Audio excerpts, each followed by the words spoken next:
Hello, welcome back. I'm so glad you're here.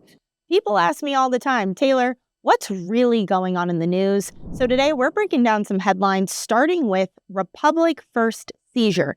Signals more bank failures to come, expert warns. So in case you missed it, we had our first bank failure of the year, Republic First, and it confirms a couple of things that we've been saying for a while, starting with the fact that banks have massive unrealized losses.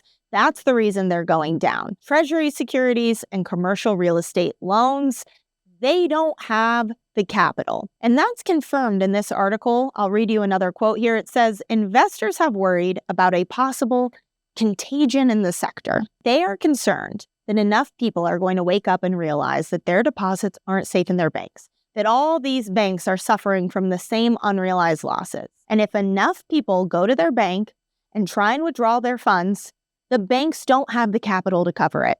Their unrealized losses become realized, and at that point, the banks collapse, which is why experts warn more bank failures to come, especially against the backdrop of what else we're seeing.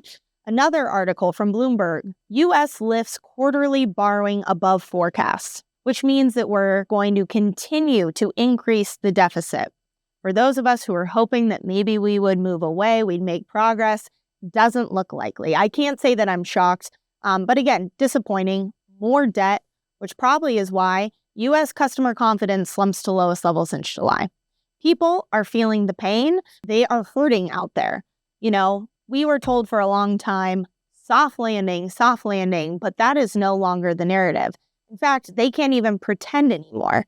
Just yesterday, Fed says progress on inflation has stalled. Keep rates steady. We got the latest from Jerome Powell that we are going to have higher for longer. In fact, we have no idea when a rate cut is even coming at this point. But what really grinds my gears here is progress on inflation has stalled. They make it seem like everything's okay. We're just trying to figure this out. No, that's not the case at all. In fact, you might have seen more and more people talking about stagflation. Stagflation fears come back with a vengeance. Fears about stagflation are mounting in the U.S. It's every central banker's worst nightmare. Now, of course, stagflation is a situation where economic growth slumps or is stagnant, combined with high and rising inflation and a high and rise in unemployment. We know that inflation is continuing to rise. And after last week's GDP numbers, we know that economic growth is slowing. And if I had to bet money on it, I have a feeling that unemployment is going to start to tick up. We're already seeing a lot of signs, and it is a lagging indicator, which means that it follows. Now, stagflation, there's a lot to unpack here. So if you have questions about it or you want to learn more, this is why I'm going to be doing a deep dive about this topic next week. But it's definitely something, not even that I think that we need to be concerned about. I think it's something that's already here. And we're going to see more of that and follow more of that as we continue on. And lastly, arguably one of the biggest stories of the week, the yen's plunge and dollar devaluation.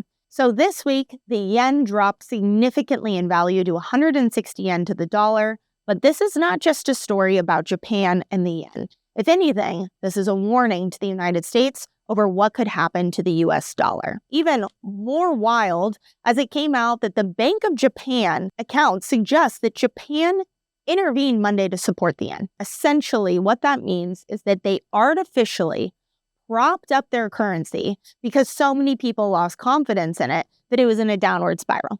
Now, when this happens, it's really tough to recover from. It's essentially a doom loop.